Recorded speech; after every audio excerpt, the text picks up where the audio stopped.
میں الیاس قادری صاحب کو پرسنلی جانتا ہوں، اور الیاس قادری صاحب کی شخصیت جو ہے یہ پاکستانی قوم کے لیے فی الوقت نعمت ہے، کیونکہ یہ ہارڈ لائنر نہیں ہے، یعنی یہ پیسو ریزسٹنس کے قائل ہیں۔ کبھی انہوں نے آپ دیکھیں کوئی پبلک پروٹیسٹ نہیں کیا، کبھی کسی احتجاج کے اندر، کسی پولیٹیکل ایشو کے اندر انوالو نہیں ہوئے۔ اسی وجہ سے ہماری ایجنسیز نے انہیں کئی سالوں سے جو ہے نا وہ امن کی نمبر 1 جماعت ڈکلیئر کر رہے ہیں پاکستان میں، دعوت اسلامی کو۔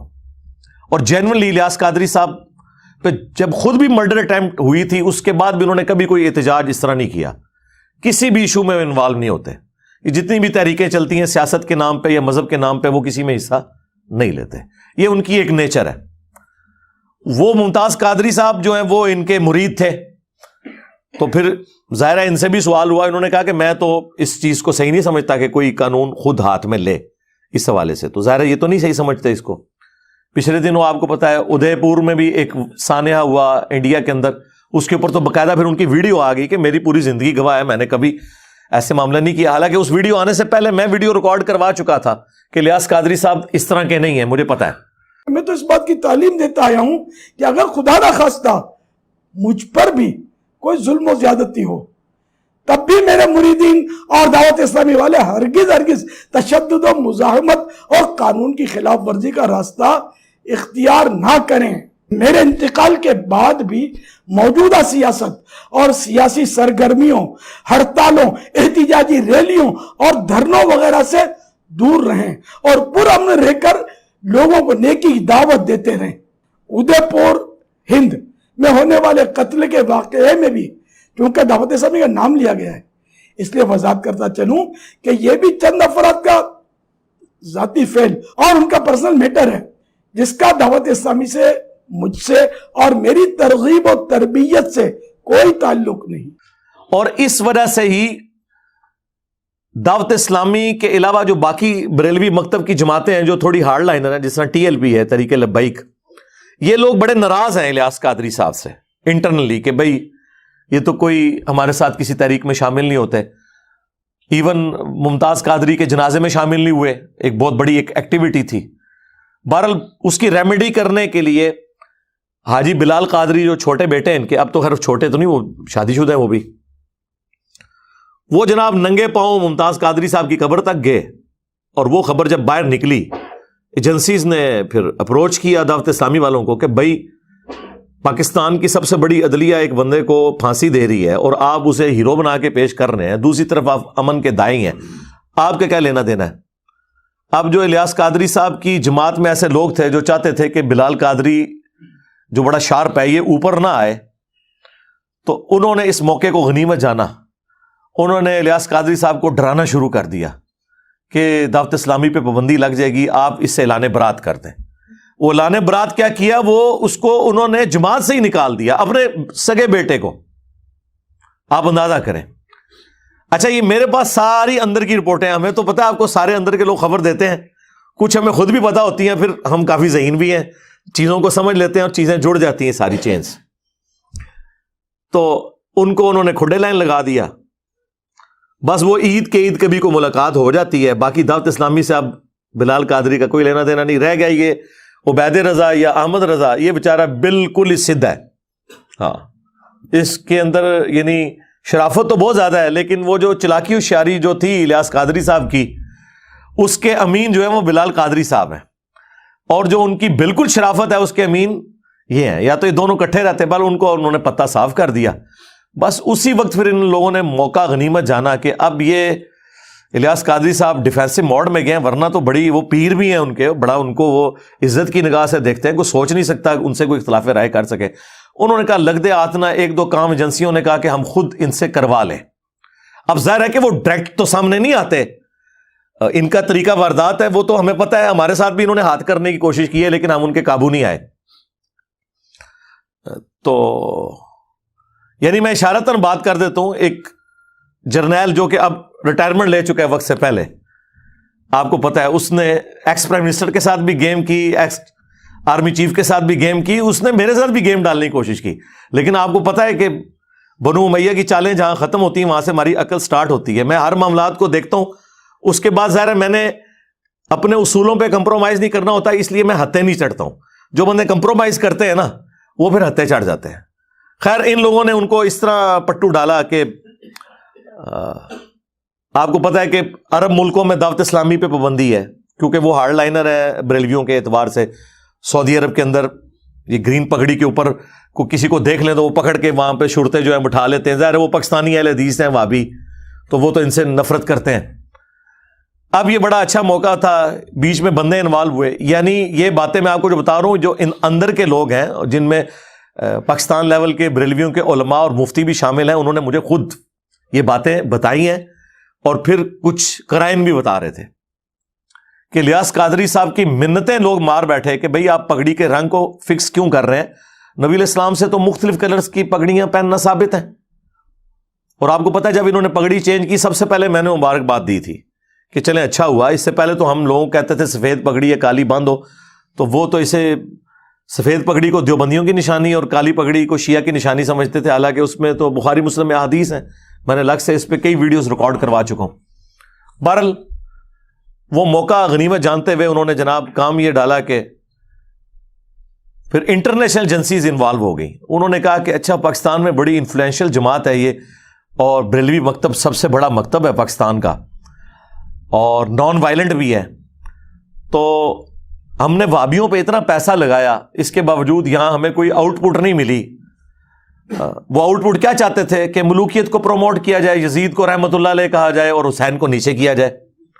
اس میں نہ ان کی کوئی یزید سے ہمدردی ہوتی ہے، نہ یزید کے باپ کے ساتھ کوئی ہمدردی ہوتی ہے، اور نہ کوئی حسین سے بغض ہوتا ہے، نہ حسین کے باپ کے ساتھ بغض ہوتا ہے. اصل میں وہ اپنی لائن سیدھی کر رہے ہوتے ہیں کہ اگر یزید کی ملوکیت جسٹیفائی ہوتی ہے تو عرب ملکوں میں تو آپ کو پتہ ہے نہ ڈیموکریسی ہے نہ خلافت ہے، وہ تو ملوکیت خاندانی ایک ڈائنسٹی لے کے چل رہے ہیں. تو انہوں نے کہا چلو بریلویوں پہ پیسہ لگاتے ہیں. لیکن یہ باتیں اب الیاس قادری صاحب کو تو نہیں پتا، وہ تو نیچے کے لوگ استعمال ہو رہے ہوتے ہیں. انہوں نے پھر جناب بیچ میں ان کے گھسے کہ جی آپ لوگ کچھ ہمارے لیے معاملات کریں تو کچھ ہم آپ کو ریلیف دیتے ہیں، آپ کو مکہ مدینے میں مرکز بھی دے دیں گے، بنانے کی اجازت دے دیں گے. تو دو کام آپ کریں، ایک تو اپنی پگڑیوں کا رنگ چینج کریں.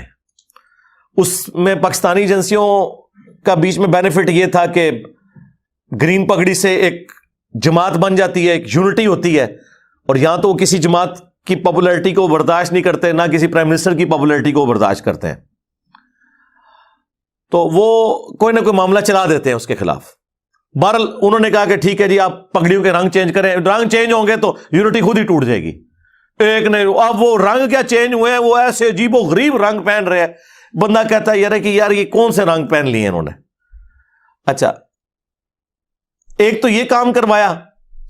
دوسرا انہوں نے ان سے یہ کہا کہ بھئی آپ کو پتا ہے کہ حضرت امیر معاویہ رضی اللہ تعالیٰ عنہ کے خلاف بڑا پروپیگنڈا ہو رہا ہے یہاں پہ، شیعہ رافضی جو ہے وہ کر رہے ہیں. حالانکہ مسئلہ یہ نہیں تھا، مسئلہ اپنی ملوکیت بچانا تھا. تو آپ جو ہے نا اس کے اوپر تھوڑا سٹانس لیں. تو اس میں پھر انہوں نے باپا جانی کو یوز کیا. انہوں نے جناب وہ نعرے لگا دیے بے گناہ بے خطا معاویہ معاویہ. فیضان امیر معاویہ، عاشق مصطفیٰ حضرت معاویہ، زاہد و پارسا حضرت معاویہ، خوبرو خوش ادا خوش نما خوش لقا حضرت معاویہ، مخلص و باوفا حضرت معاویہ، بے گناہ بے خطا حضرت معاویہ، بے گناہ بے خطا حضرت معاویہ، بے گناہ بے خطا حضرت حضرت. اتوار کو بڑی رات ہے 22ویں شب، اتوار کو جلوس بیعت معاویہ نکلے گا اور انشاءاللہ مدنی مذاکرہ ہوگا اور لنگر معاویہ بھی کھائیں گے انشاءاللہ. فیضان امیر معاویہ. ٹھیک ہے، اندازہ کریں عمار ابن یاسر جنہیں اتنے ظالمانہ طریقے سے جنگ صفین میں قتل کیا گیا، ان کے لیے کسی بریلوی نے نعرہ نہیں لگایا بے گناہ بے خطا عمار ابن یاسر، اور ان کے قاتلین کو بڑھا چڑھا کے پیش کیا. تو اب اس کی وجہ سے آپ کو ہوتا ہے پھر بریلویوں میں دو دھڑے بن گئے. خیر اس شر میں سے بھی ایک خیر نکلا ہے. تو وہ دو دھڑے بن گئے ہیں. ایک جو ہے وہ پرو بنو امیہ ہیں اور دوسرے جو ہیں وہ پرو جو ہے وہ آل رسول ہیں, اہل البیت ہیں علیہم السلام. یہ پوری گیم اس سینیریو میں ہوئی ہے. یہ خیر یہ ویڈیو جب اپلوڈ ہوگی تو کئی لوگوں کے عقدے, کئی صحافیوں کے عقدے بھی حل ہو جائیں گے کہ اصل گیم کیا تھی پیچھے. یہ پگڑیوں کے رنگ چینج کرنے میں اور یہ بے گناہ بے خطا معاویہ نعرہ لگانے میں. بھائی الیاس قادری صاحب کو جماعت بنائے ہوئے 25-30 سال ہو چکے. 1981 میں انہوں نے جماعت بنائی ہے. کبھی انہوں نے کبھی کسی کنٹراورشل ٹاپک کو چھیڑا نہیں ہے. اچانک جو ہے وہ آخری عمر میں پہنچ کے انہوں نے جس کو کہتے ہیں چکی کے نیچے ہاتھ دے لیا ہے. یہ بات کر کے کیا ضرورت تھی؟ لیکن پھر وہ گھبرا گئے. ظاہر ہے پھر آپ کو پتا ہے ریونج جب آیا, ان کی کئی مسجدوں میں درس بند ہو گئے, پنڈی مری کے پی سائڈ پہ. تو آپ کو پتا ہے وہ مفتی حنیف قریشی صاحب اور ان کے جو وہ شیخ ہیں حسین الدین شاہ صاحب, ان کا کافی انفلوئنس ہے. اس کی وجہ سے ان کے اوپر کافی پریشر آیا. پھر مفتی منیر صاحب نے بھی ان کو سمجھانے کی کوشش کی. الٹیمیٹلی انہوں نے اپنا بیان واپس لے لیا, یہ کہہ کے کہ میں آندہ یہ نعرہ نہیں لگاؤں گا. یہ نہیں کہا کہ انہوں نے غلط نعرہ لگایا, اور ان کا میرا مطلب تھا کہ ان کی خطا اجتہادی ہے اور چونکہ اس پہ اجر ملے گا اس کانٹیکسٹ میں نے کہا تھا. بھئی یہ تو نہیں تھا, آپ نے کہا تھا بے گناہ بے خطا معاویہ. ٹھیک ہے. اور ظلم یہ ہے کہ جن پر ظلم ہو رہا ہے ان کا آپ نام ہی نہیں لے رہے, اور آپ یہ کہہ رہے ہیں کہ جی رجب کی تاریخ وہ جو 22 رجب جو شیعہ نے کنڈوں والی بنائی ہوئی ہے, انہوں نے امام جعفر کے کنڈے یہ بھی کرتے ہیں, اور شیعہ نے امام جعفر کے ساتھ ایک اور عقیدہ وابستہ کیا ہوا ہے, کنڈوں والا نہیں کوئی اور دیوبند اور اہل حدیث میں یہ ہوا کہ یزید میر معاویہ کا یوم وفات ہے, اس وجہ سے یہ لوگ مناتے ہیں. ہر ایک نے اپنی کہانی, اس پہ میری الگ سے ویڈیو ہے, سب بھی کہانی ہے. اس دن انہوں نے اناؤنسمنٹ کیجیے ہم اتنی مسجدیں جو ہے نا امیر شام کے نام پہ بنائیں گے. تو اس کی وجہ سے بریلویوں میں پھر ایک چیز وہ آنا شروع ہوئی کہ یار یہ کس طرف لے کے جا رہے ہیں. یعنی سنیت تو اس چیز کا نام ہی نہیں تھا.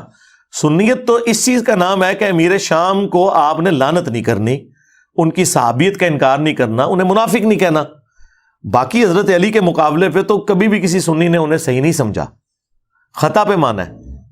پھر اس وقت مفتی اشرف صاحب جو پاکستان میں سب سے بڑے آپ سمجھ لیں بریلویوں کے مفتی گجرات مراڑیاں کے اندر, وہ اس وقت حیات تھے. میں ان سے ملا بھی ہوں 2001 میں, اس وقت ان کا اہل سنت ماہنامہ نکلتا تھا, تو وہ ہم بھی یہاں منگوایا کرتے تھے. مفتی احمد یار خان نعیمی صاحب جنہوں نے جال حق لکھی ہے, وہ ان کے سب سے لائق ترین سٹوڈنٹس میں سے تھے. تو وہ اس وقت بھی سامنے ہے, انہوں نے کہا یہ تو بالکل ناسبیت والا نعرہ ہے, بے گناہ بے خطا معاویہ, یہ تو ناسبیت ہے اس کے اندر. بلکہ انہوں نے تو وہ جرت والی بات کی جو بہت عرصے بعد میں نے بھی کی, ان کو سن کے نہیں, میرے تو کیفیت تاری ہوئی تھی تو میں نے بول دیا. انہوں نے تو اس وقت یہ کہا کہ میرا تو یہ عقیدہ ہے, میں اپنے اسٹوڈنٹس کو یہ کہتا ہوں کہ اگر بالفرض میں حضرت علی رضی اللہ تعالیٰ عنہ کے زمانے میں ہوتا تو میں حضرت علی کے ساتھ مل کے حضرت امیر معاویہ رضی اللہ تعالیٰ عنہ کے خلاف جنگ کرتا جنگ صفین میں. جو میرے دل کی بات ہے وہ یہ ہے کہ واللہ اگر کبھی اس زمانے کے اندر ہم موجود ہو یا میں محمد اشرف قادری موجود ہوتا تو میں تلوار اٹھا کے مولا علی رضی اللہ تعالیٰ عنہ کے ساتھ ہوتا, اور مولا علی رضی اللہ تعالیٰ عنہ کی طرف سے حضرت امیر معاویہ کے لشکر کے ساتھ میں لڑتا بھی. تو یہ ہمارے عقیدے کا تقاضا. ناصبیوں کا نظریہ کیا ہے کہ جی دونوں مجتہد تھے, ہاں جی اب ہمیں یہ فیصلہ کرنے کا حق نہیں پہنچتا کہ ہم کہیں کہ کس کا اجتہاد صحیح تھا اور کس کا اجتہاد غلط. بے قصور و بے خطا حضرت معاویہ, یہ نعرہ موہم ناصبیت ہے. اس سے ناصبیت کی بو آتی.